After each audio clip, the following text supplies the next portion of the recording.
Hey guys, welcome to the Kevin Choe Show. And in this podcast, as of lately, I have been interviewing newly uh, bought businesses, the business owners that have just recently bought a business, whether it's a real estate business, home service business, online business, whatever the business is. I'm trying to get the idea of what it's like to be a business owner in terms of getting out of the real estate as I'm transitioning into more of the business acquisition. So today I have Phil Tai, good friend of mine. I've known you for maybe a year and a half now, just Yeah. here and there, and we just got recently closed through Owners Club. And I actually, little bit of background I have with Philip is him and I we actually went to a sell my very first business seller appointment was with you in Mesa, Yep. Arizona when you were in town, and it was notary servicing business. What was it? It was a legal document service company. So meaning they would service legal papers to people that are either in evictions or they owed money or they go to court, stuff like that. Yeah, yeah. It was so interesting to see the bit because I've been on so many real estate seller appointments and they usually I know how they go. But this was so interesting because it was a seller appointment for a business. But Philip, you really definitely opened my eyes. And one of the reasons why I wanted to have you on this podcast is because you just recently bought a HVAC company, and I don't know anybody else that bought an HVAC company, but Oh, I it's a want. landscaping company. Oh, Got it. sorry, Yeah, landscape. you're good. Sorry, landscaping. I know that's probably what you want to buy. That's possibly, I don't know. But yeah, you just bought a landscaping business, and I want to see number one, because I'm a newbie, right? I'm like I've done real estate, done that, but Yeah. as I'm the student of the game again, I want to see how you found the deal, how you Yeah. funded the deal, how much your money making, why the seller even sold it, how you structured the deal, how much, like what you're gonna do to make the improvements to business and what your exit plan is. So I know that was mouthful. But can Yeah. you tell me about the landscaping? Like, give me like overview, like, where is it? How to find it and all that stuff. Yeah. So the landscaping business is based out of Buford, Georgia, which is about northeast of Atlanta, Georgia. And it's a mom and pop shop. Like a mom was running the books, the back end, and then the dad was running the installation, the landscaping, the customer service. Okay. And they were generating about $420,000 in revenue. And their net profits was about $100,000 at most, and only had one employee. So it's a very small business, but when you come from real estate, that sounds like a lot of big numbers, but in business, it's very small. Okay. And the seller, we end up getting this lead on a cold call. So you'll be surprised, 9 day difference when you are transitioning from the real estate side. When you're cold calling, you get a lot of no's, a lot of nasty responses on the front end versus cold calling businesses because businesses don't get that many cold calls asking if they want to sell their business. And you get Right. a pleasant response more times than not. Right. And it helps the fact that they're in business because they just can't cuss you out because then they'll be have bad customer Oh, service. right, right. I'll be like, hey, Right. I'm also a customer, but I'm interested in seeing if you want to sell. I like that. Yeah, they can't just say F you, like, F off, right? They'll Yeah. politely tell you no, and that's about it because they got to keep their professional, cool about themselves. Right. So my partner Noble Jolly, he ended up cold calling it, and he ended up structuring the deal to where he got the seller to come down at basically 10 grand of down payment to take over his business. Okay. 10 grand, not 10%. Yeah, 10 grand. Wow. Okay. Yeah, so very, very inexpensive as far as acquisitions, but it's a small company and there's a lot of things that the seller has in their head as far as knowledge that you would have to transfer over. He had no systems, he had no marketing. He did all the work. Basically, you're buying a job at this point in time. And Right. if you point these things out, it becomes more real to them like, hey, maybe I can't sell my business because first I got to find a qualified buyer to actually want to buy the business and have a job. Second, if it's a lifestyle business, meaning if they're using the net profits or the company's revenue to fund their own lifestyle, like their cell phone, their car payment, their house payments, then it shows in the books. So they may not look like they make any money at all, meaning they're not bankable.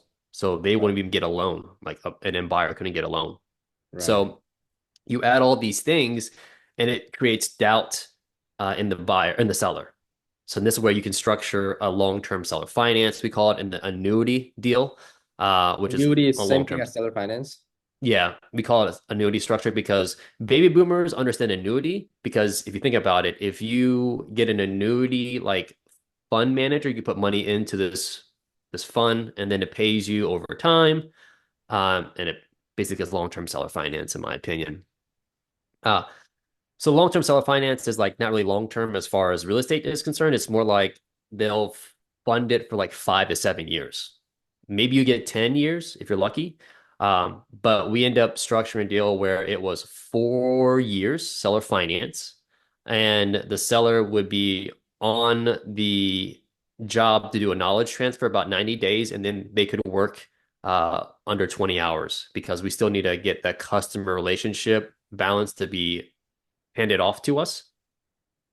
Okay. So, to kind of backpedal here real quick, as far as the structure is, we end up getting $10,000 down as a down payment, 4 years seller finance. We'll pay them, I think it was like $2,000 a month for the business. Oh, sorry, $4,000 a month for the business. We end up structuring a purchase price of $230,000 for the business.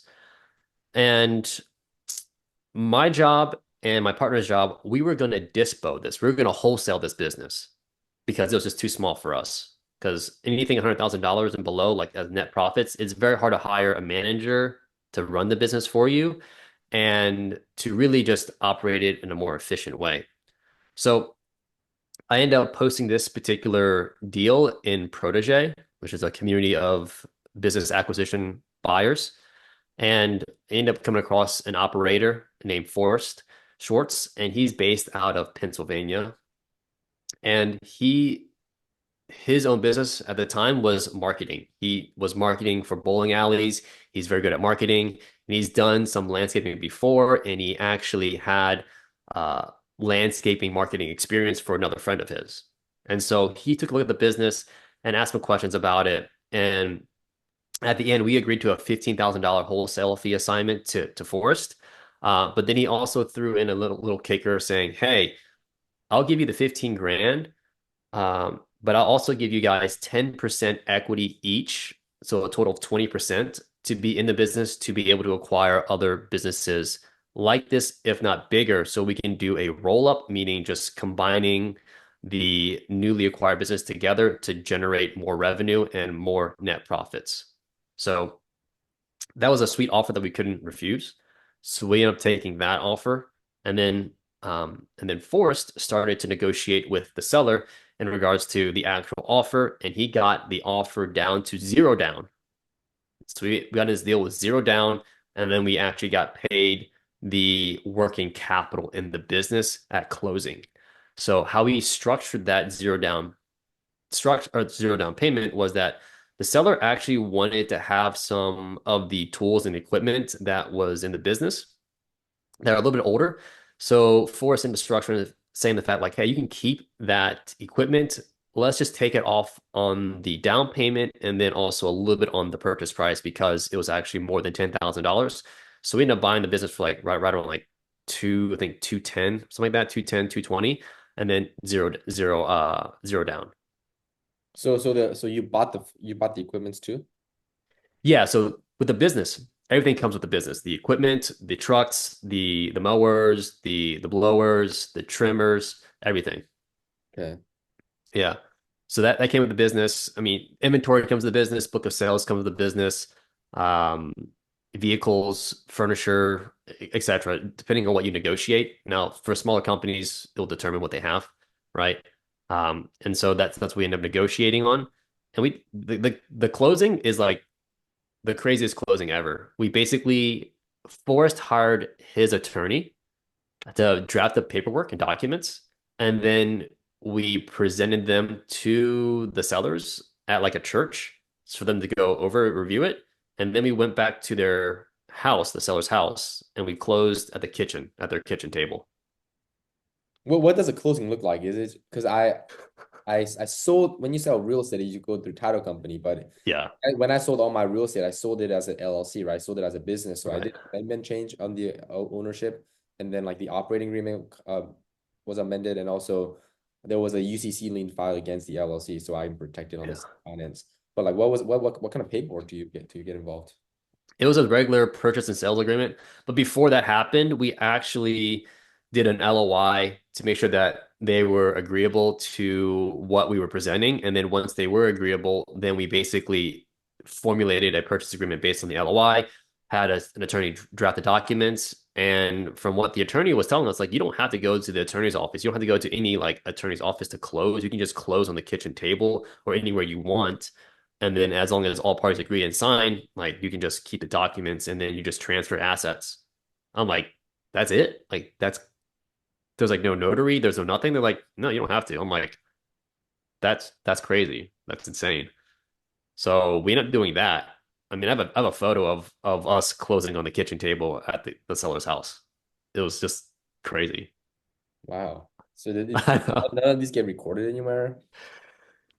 No, I mean, it wasn't recorded. It was just like a handshake deal. They transferred their incoming uh uh payable no, accounts receivables for the following month to us.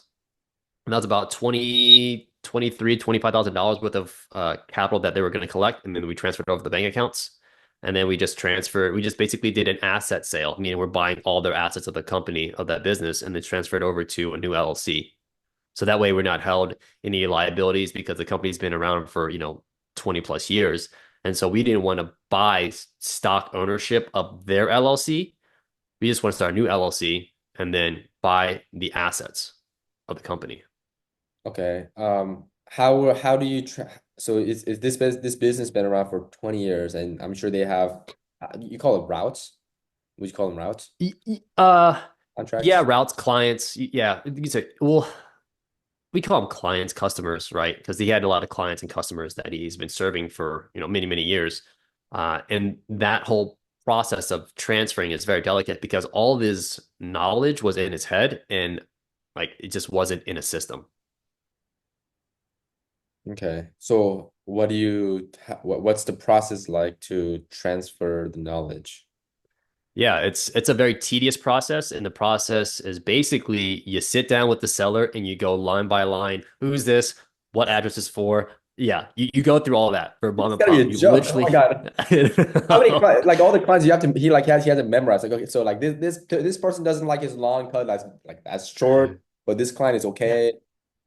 yeah. I mean, he's got like a QuickBooks, but like you don't know who these people are because there's no notes. You have an address, you have a name, but like who is this person, right? How much does he pay you, etc. So Forrest, like it was a 3 month process of transferring knowledge, literally 3 months. So every week for like a couple of hours, he would sit down with Jeff, we call him his name is Jeff, the owner, and transfer and ask who are these folks? Who are these vendors? Who are these customers?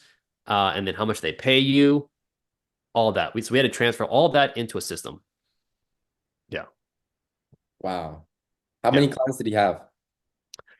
He was only serving about, if I remember correctly, about like 30 to 40 people. Like it wasn't that much. It was small little, yeah, it's small.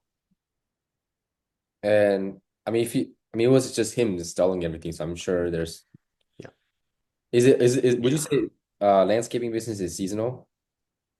So it is seasonal depending on where you're at. So we end up picking Georgia because it's less seasonal, Because right? It's there's under the, pretty consistent. yeah, Sunbelt states, right? More warmer in the winter, less, there's no snow. There's not mini snow, obviously, in Florida and in Georgia.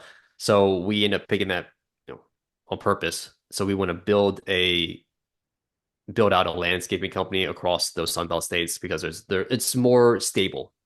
If you're going to go to like New York for where you're at, obviously landscaping is only seasonal.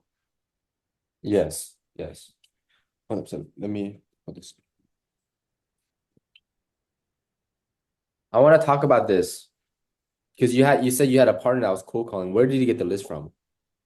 Yeah, the list so you can do there's many different ways you can build this list. I use this thing called AppSumo where I can go and buy B2B business leads.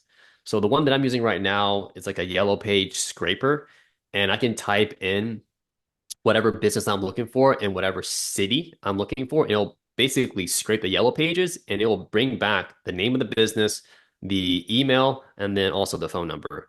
And from there, you can just start, pounding the phones if you want, right? There's all other traditional means too as well that like in real estate, you can cold call, you can text, you can email. Oh, email is different because in real estate, you can't really email the sellers because they never answer, but in business, they do. And you can also do direct mail. So you can do those things, and also you can do PPC as well. So he ended up cold calling a list that he already like scraped from Google. You can just type in landscaping companies or whatever, and then you can just basically call the numbers on there, build a spreadsheet, and then start calling. So his business was on Yellow Pages. His business was on Google, but it wasn't good reviews. It wasn't like top reviews, right? It was just like kind of like it was just reviews. So he just called him um, out of like kind of a willy-nilly kind of situation because he's This looking guy, for a wait, hold up. landscaping Let me company. let me do this real quick, man. Let me let Yeah, me yeah, let me go on Google yep, and let me type in. Okay, I'm so familiar with Arizona, so I'm just gonna Arizona. Arizona. I was living in Ahwatukee. So Ahwatukee, Phoenix, Ahwatukee. yeah, Um, landscaping, yeah, landscaping. I'm just gonna type it in and let me call. I mean, I'm yeah, curious. yeah, yeah. Call, yeah, call that. I'm kind of curious too as well. Yeah, I've never done this before. This is like me just doing things. I'm so used to just like doing it on the spot. So like even Yeah, like okay, so A plus some businesses have like two reviews. I can't believe it. you should call those companies. You You should call think? those companies. Yeah, call the ones that have lower reviews because they're the ones that have higher reviews. They're more focused. They're more like an operational business, right? Unless you want to buy those kind of those companies, that's really cool too as well. Okay, well let me By the call. way, you might hit a gatekeeper. Okay. This would be List so, partners may record or return this call for quality or this is research so purposes. interesting. I've never done Subject this. to our privacy policies. Escalona Landscaping. It's so early over there. It's 9:30. So I don't even No, that's landscapers are up like oh at like really? 7 or 6. Yeah, they got to beat the sun too as well. Oh yeah. Yeah. Oh yeah, because during the summer they stop working at Yeah. 11. Um, two- Automatic voice message all system. right. Looks like they're sleeping. Okay. I mean they might be literally on the field working. Yeah, that's the thing. So you gotta so a good trick here is to call landscapers when like Saturdays or end of Fridays because they're really busy throughout the week, like super busy. Yes, Friday night, Friday, and end of the Yeah. week. In the I think morning. everyone's Yeah. just like, let me just get this job done. Yeah. Um, innovative landscaping analysis. 7 years in the business. Um,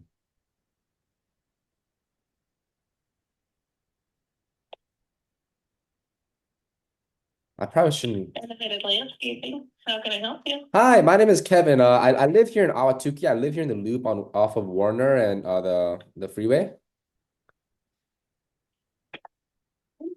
Hello? Help you. Yeah. So I'm just trying to get quotes for I just bought a house down in Awatuki.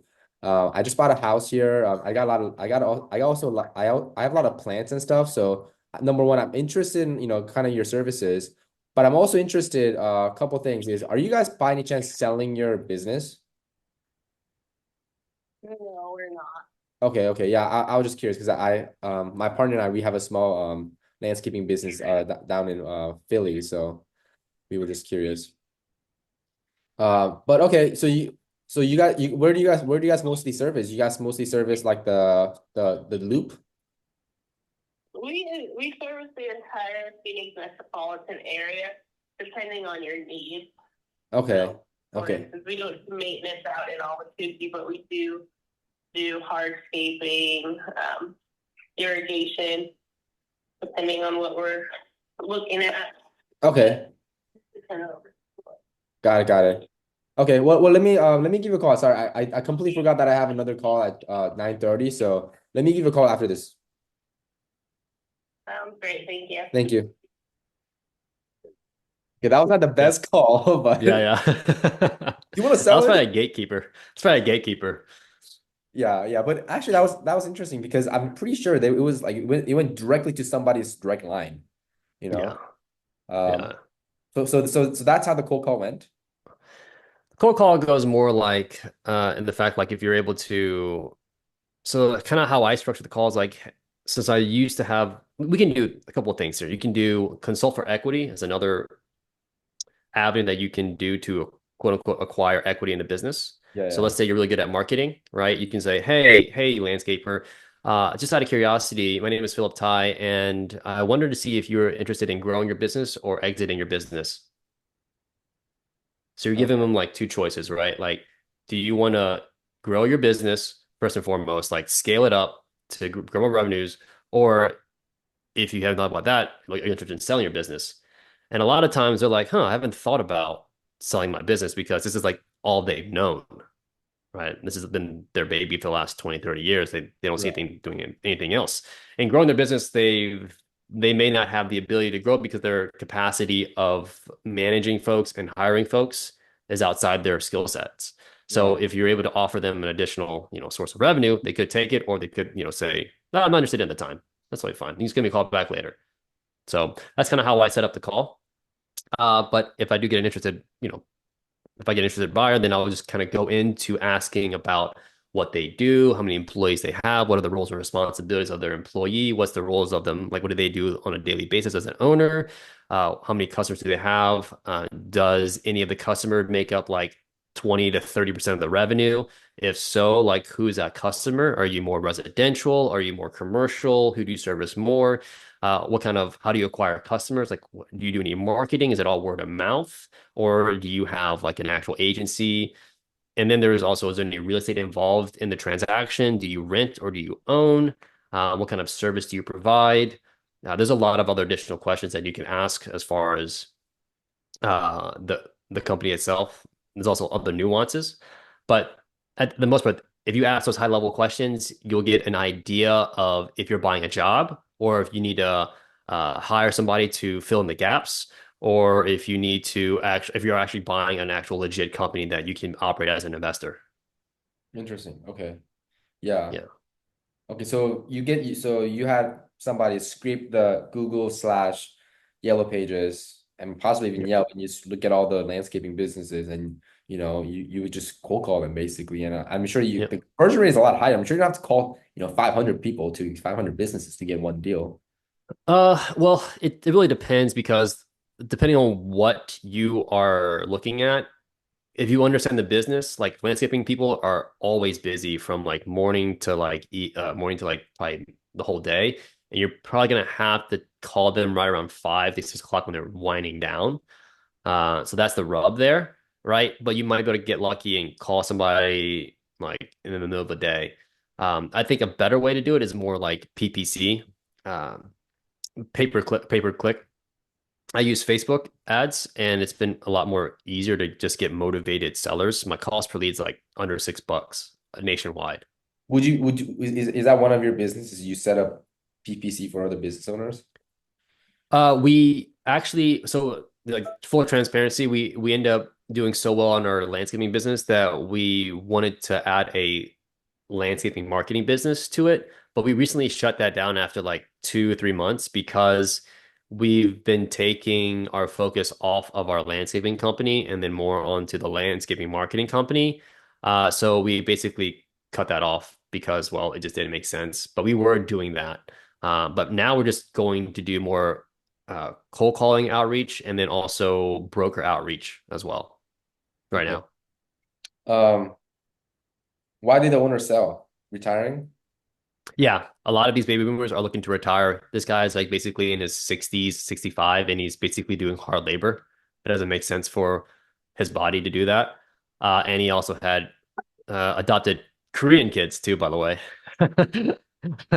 in Buford, Georgia. So he just wanted to kind of take it easy, take it slow. So he's just basically um, quoting jobs for us, and now he's kind of retired that back, and he's basically retired, and he wants to focus on a nursery, a plant nursery. Buford is Atlanta. I didn't know that. Yeah, northwest. No, no, sorry, northeast. Yeah. Okay. All right. Interesting. So it's so weird that like he's looking to retire, but he's not even selling it. Like, isn't that kind of ironic? It's like when you want to sell your house, is usually you get ready to sell on the market. But like Mhm. this business owner, he was like, I want to sell it. I'm retiring, but you know what? I'm just gonna wait for somebody to call me. Hey guys, one of my favorite compliments I can ever receive from somebody is them coming to me and saying, "Hey Kevin, you inspire me. You inspire me to get into real estate. You inspire me that having successes in real estate is not only for the top 1%ers."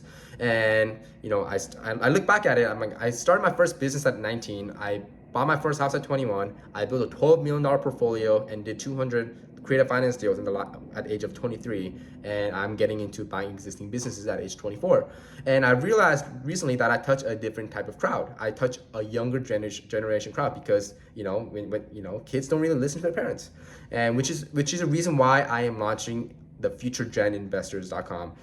So what it is if you guys have kids, or if you know of any kids between the age of 15 to 20, I want them to fly out to where I'm at, Arizona or New York, and I want to show them around the projects that I've had in my businesses and how I operate my businesses. And one of the reasons I want to do it is because I realize that there's nobody else that is touching the younger generation of crowd, right? I mean, you look at every mentorships, like none of them is specifically designed for the kids. So being 24 and having that little bit of more of an intimate connection, I launched the futuregeninvestors.com, and I just want the kids to spend some time with me to know that, hey, getting school is not the one and only option, right? Like, you don't have to be in school. I dropped out of college and look where I'm at. I will say I'm very happy where I'm at in my career wise. So guys, if you guys have any kids between the age of 15 to 20 and you want your kids to spend some time with me, go to futuregeninvestors.com, look it up, and to see if you're a good fit, and put your information down. Yeah. Is that Yeah. ironic? It's not ironic. A lot of people don't know how to sell their business. They don't have a thought to sell their business until you ask. It's actually really, really interesting because the baby boomer mentality is basically, I'm going to be working on this to the day I die. So for him to get It's actually paid out on a business was like a big bonus. yeah, a big bonus for them. Like, because he can go do whatever he wants to do now. We met with him. We had like lunch and dinner with him. He was actually really, really honest guy. Like, he was really honest, like very, very authentic, very, yeah, very humble. So like we took his business that was making $430,000 a year roughly, and we scaled it to 1.4, projected to 1.4 this year. Okay. Wow. How do you basically triple the business? Like what are you Yeah. guys doing to triple it? So to give you context here, he does no marketing first and foremost. And Okay. when he did do marketing, he got overwhelmed. Like, it's kind of crazy because he only has one employee. He's got to go do the quotes. He's got to go get the sales call. He's got to go to different job sites. So he just could not do all of what we can do as a team as a one person, right? So understanding, we implemented marketing, and what we did was we added Angie's, we added Google, we added Thumbtack, and then we added Facebook for marketing. And we spend on average, let me see here. We spend on average close to $2,000 a month. So this year alone, we probably spend about close to $6,000-7,000 in ads. No, so actually no more than that. Sorry, more than that. That's a month. But we spend about $6,000 a month on marketing. Six Meaning, thousand dollars a month on marketing. so then, Meaning, yeah, go ahead. so let's just say you get all these clients to come in. Are you hiring more people along the way? Yep, we are. We definitely are. And our biggest market that we hire, or the biggest platform that we use, is Facebook ads. We To use hire more Facebook, people? yep, to gather talent. What's the how long do they stay, or like what's the time frame where they're like, you know what, I want to go off and do something else? So in this particular business, it's high turnover because there's always another competitor looking for talent as well. And they're like, what? And the funny thing is, like, employees will leave your company for $1. It's just crazy. I heard that It's multiple times. Yeah. it's crazy. So we try to incentivize people by giving them, their ask is like, let's say $18 an hour. We'll give you $20 an hour because we want more talent. With that, we can basically, you can say, add more expectations because we're giving you more, but also give you more opportunities, right?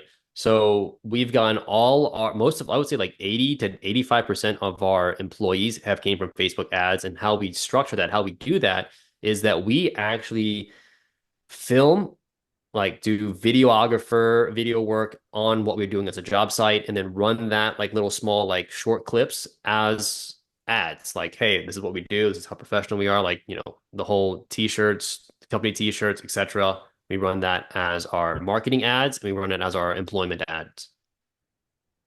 Interesting. Yeah. Okay. Hmm.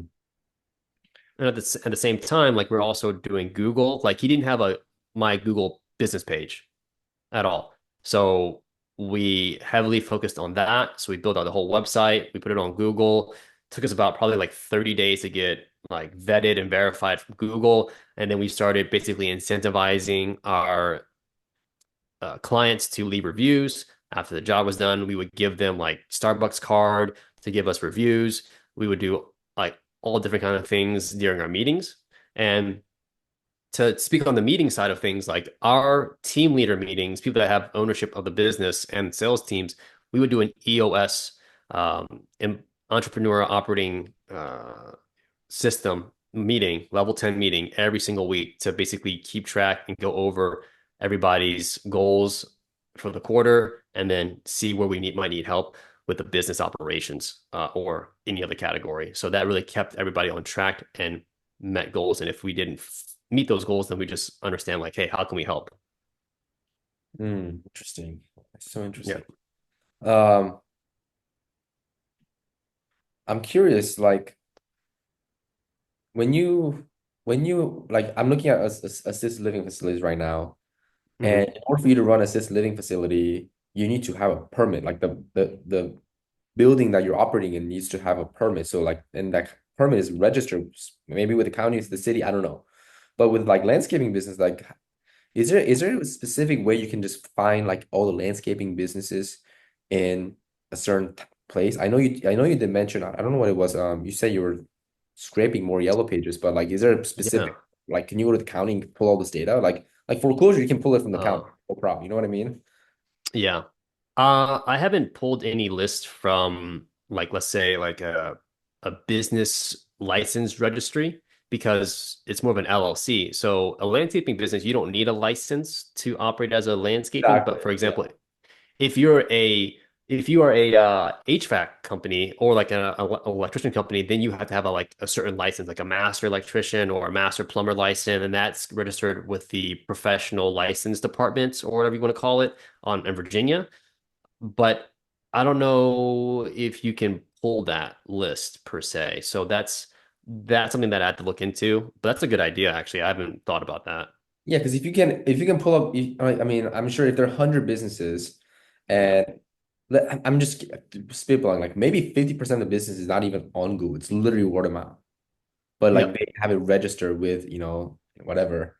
Then you can just send out direct mail, call them, whatever, and just keep that on like autopilot. And you don't even have to do, Facebook ads or anything like that. Like it's so much, it will be like, I mean, I know you're running it at only $7 a lead, but still like it'll be just as Yeah. cheap, if not cheaper.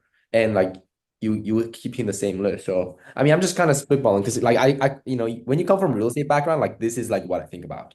You know what I mean? Yeah. Yeah. Yeah. So I mean, so is there a particular thing that you're looking for, like as far as like you're looking for assisted living, or let's say HVAC, for example, in New York City, let's just No, call I, it. I want to look at assisted living facilities in California. Okay. Okay. Oh, Because I oh, love I California. love to have some element of real estate because that's what I'm Oh, familiar okay. with. So I don't want to just Okay. completely in that. Okay. Okay. Let me see in California. What part in California? Orange County, San Diego County, Van Okay. Dyke County. Let's do San Diego. Okay, so can I share my screen real quick? Yeah, You want, absolutely. you Let want me, you let want me me give to? you that. Let Yes. me give you that stability. Okay. Um, yeah, there you go. So you see my screen?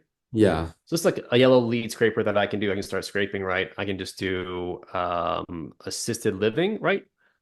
Right Yes. here. And then in San Diego, California, right here, CA, and it will basically scrape.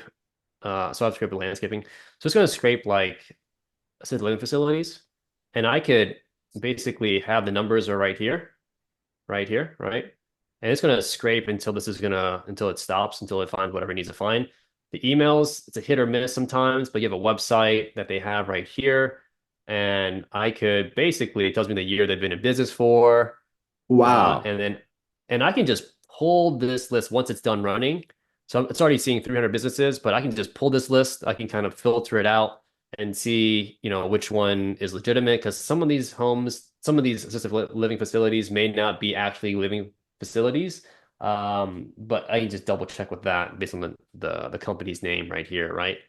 So, I mean, at the end of the day, oh, it's complete. So it's like basically 351. I can export this as a CSV file. I can just do, assisted living in California, put it in my downloads folder. I can open it up here real quick and give you a better screenshot of that. That's Let so, me oh, open this is it doing the keyword assisted and living, or is it assisted living together? Yeah, assisted living. So you can see like what it pulls. It basically pulls a category right here.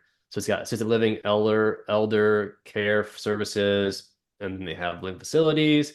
So you have all of these that are all businesses that have the category of assisted living of some sort in their business, right?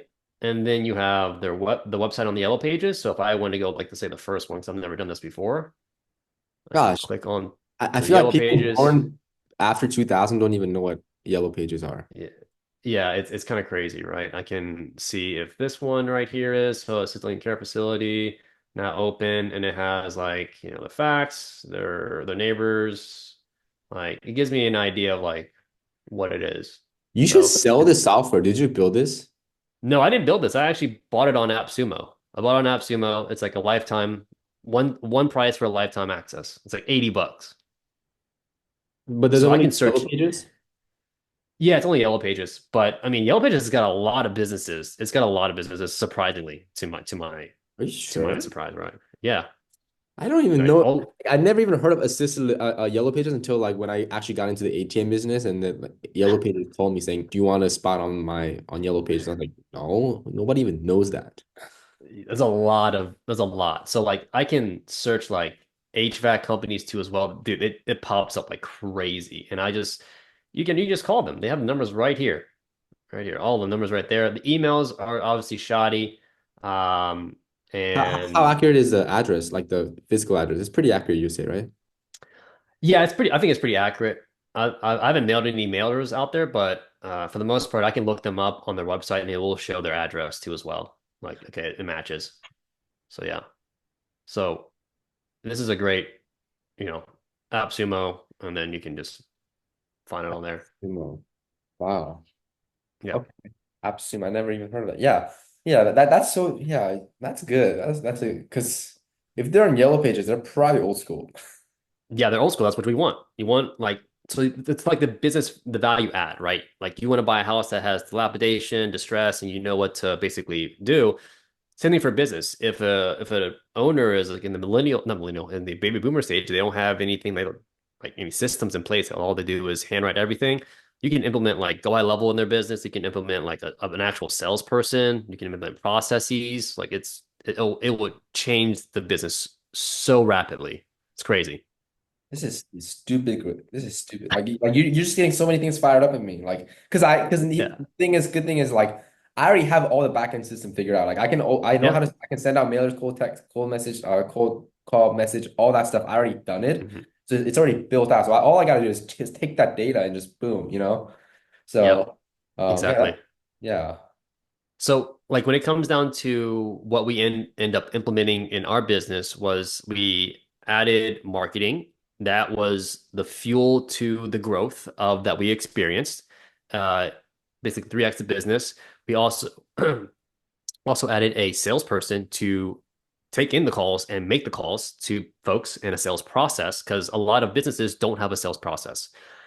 Next, we added an actual CRM, customer relationship management system. So we added two CRMs. One was for the new prospects, the new sales prospects, and then the other one was for the operational side of things. We use Jobber, and Jobber is a great app that you can use to track the routes, make the routes more efficient for that day. We can send Mm. out invoices. We can take photos. We can do a lot of different operational stuff with that to track our customers. because we don't want to mix the two together. We don't want to mix new clients versus existing clients. So we separate that. So that's an additional operational expense that maybe you guys don't want to incur, but it makes it just easier to silo. And then we basically just transferred everything into like a bookkeeping software. They had QuickBooks, but it was kind of inefficient how they set it up, and just transferring that over to like Zero just made it more easier. And we end up hiring a lot of folks through Facebook marketing, Facebook ads, and a lot of baby boomer sellers will tell you like no one wants to work, but the thing is they don't want to work to hire good folks because they'll hire people, but they won't stick around, or they won't take the time and energy to actually vet them. And what we end up doing is basically doing both. We end up throwing out ads. We end up vetting them in a process, interview process, and then making sure that they stick around. And then that way, we also hired a general manager to run the operation. So Forrest was able to like basically not work in the business like boots on the ground to like mow lawns or like that from day one. He actually was already like being as an investor, even though he took over a mom and pop shop, he had all of these systems in place because he had a marketing background. And to hire good folks is a theory of marketing. If you're good at marketing, you should be able to find the correct employees for your business. Interesting. Yes, 100%. Yeah. Okay. All right. All right. I Yeah. think that's all the questions I have, honestly. Yeah, like ever since you show me that AppSumo, I'm like, I just kind of I had all these questions. I had all these questions written down. I'm just like, okay, what could I do with AppSumo? Yeah. Yeah, it's really cool because so our grand vision here is to do a roll up, and what that means is just buy multiple companies in the same sector or adjacent sector and create large pools of revenues and net profits. So if you think about landscaping, it has different adjacent businesses. It's got irrigation, meaning it waters plants and all that stuff. That you install, underground piping. The next thing, it has hardscaping. Hardscaping is like your I wouldn't say tile, but like your fireplace, your retaining walls. We can basically buy one of those. And there's different niches within landscaping. There's the residential side of things, which doesn't make that much money, but there's also like the commercial side of things, which makes more money. So we are more heavily focused on residential right now, but we're looking to move into commercial. And so how do you scale a business even further is buying other businesses that's either outside of your territory. So you stretch your territory because Atlanta, Georgia is really big. And to get to one side of Atlanta to the other side, it can take like maybe 2 hours depending on traffic, right? So imagine you can control like territories. That's what we're doing. We have Buford looking to expand on the left or right side of it to be able to grow our services and our footprint of marketing. So we've already bought an irrigation company, Zero Down again. That's going to be basically already merged into our company. And right now we're working with brokers to buy another landscaping company that is more heavy on commercial. So they do about 700 to 800K in revenue. So if we add that on top of what we've already been doing and systematize everything, that could probably be another $1 million in revenue that we could add into the bottom line. Um, the last thing I will say is that since we're growing so fast, it takes a lot of money to scale. And so when we were actually scaling, we bought a lot more trucks, which cost us about $150,000. So we still got payments on that. We hired more employees, which cost us a lot more overhead. Okay. So just be aware that if you scale this fast, you will get a lot of overhead.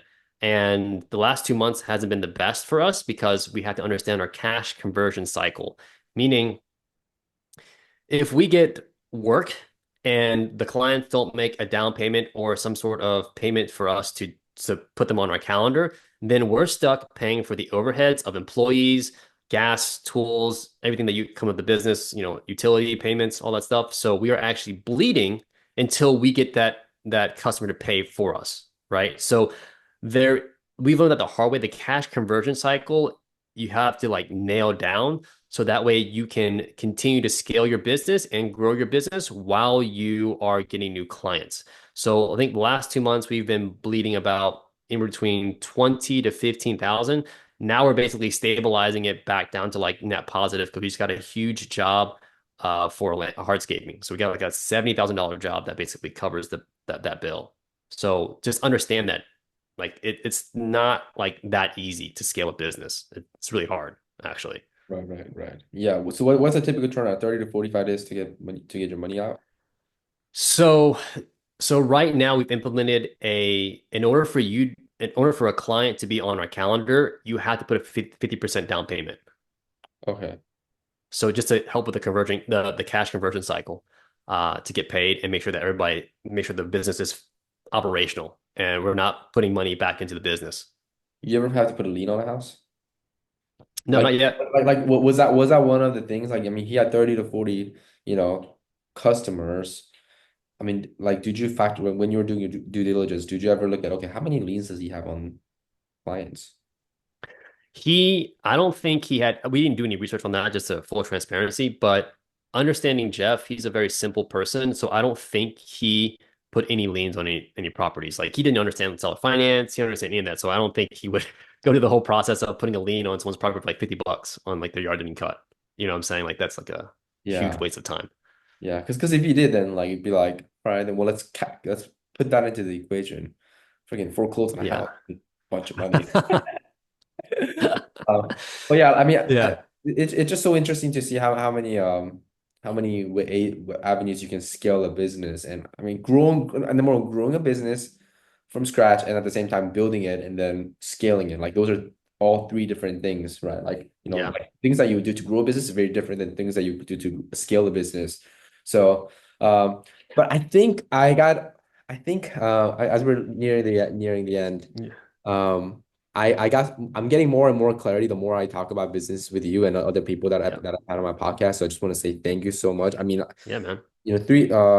I mean, some of the things I learned, mom and pop, they were doing 25% profit margin, basically, 400,000 gross, Yeah. $100,000 net. You found it through cold calling. I found it, and you found it through using the app Sumo, and then annuity structure, 4-year seller finance, and then you also have transfer of knowledge from business owners to the new owner, and then Yep. yeah, I just also learned that anything under $100,000 is kind of hard to scale because you have to you can't hire good talents with when you don't have Yeah. high profit margins, and then um account receivable, 30 to 40 people is all he had, which is kind of Yeah. very small. And then yeah, so thank you. I learned so much. I just took a bunch of notes. Yeah. But so right now, as you're preparing to do some roll-ups, I mean, not at the moment, but what Yeah. business We're are looking to buy. We're yeah, looking to buy more. you're looking to buy more so that you can eventually do a roll-up? Yeah, I mean, right now we're doing rolling up. So right now, like the landscaping industry is fragmented, meaning there's not a lot of big players that have systematized things. So what I mean by that, like to kind of give you contrast, the fast food industry is a not fragmentized industry because there's like McDonald's with systems, there's Wendy's with systems, but landscaping, anybody can start a landscaping company that has a mower and a blower, right? Basically. Right. So you can have a bunch of mom and pop shops with no systems and no processes. That's why it's so fragmented because everybody has their own way of doing business. If you have, so we're looking for, we already bought a irrigation company. We're hopefully buying another landscaping company. So we're already continuing the roll up process. So we're actually buying anything in the Georgia, kind of Atlanta, Georgia, maybe Sunbelt. The Sunbelt will buy if it has at least $500,000 in net profits to the bottom line. We'll buy that. We'll consider buying that. So if anybody has any landscaping business that they're willing to sell us in the Sunbelt states, North Carolina, South Carolina, Georgia, Alabama, Florida, Texas, just feel free to reach out. My IG handle is Philip H. Tai, and you can also email me at phil@pinkelephantventures.com. Love it. Love it. Phil, thank you so much for helping your boy Yeah, brother. out, trying to transition with this thing. But guys, you guys heard it. Phil, landscaping business guy, and he's looking to buy more. So, Yeah, man. guys, thank you so much for tuning into this another podcast, and I'll see you guys on the next episode. Bye, guys. See ya.